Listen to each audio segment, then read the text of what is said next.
A very good morning, students. Today we are going to learn a new poem, Farm Animals. In this poem, we are going to learn name of some farm animals as well as the sound they make. Now we will start the poem.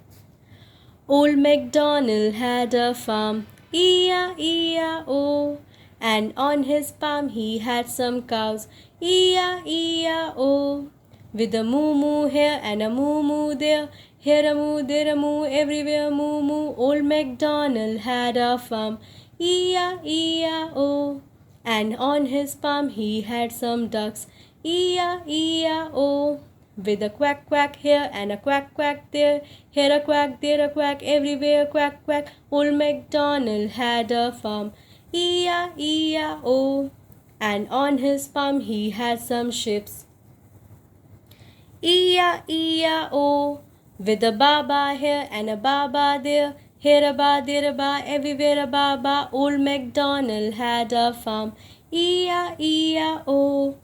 Old MacDonald had a farm, E-I-E-I-O. Thank you so much for watching.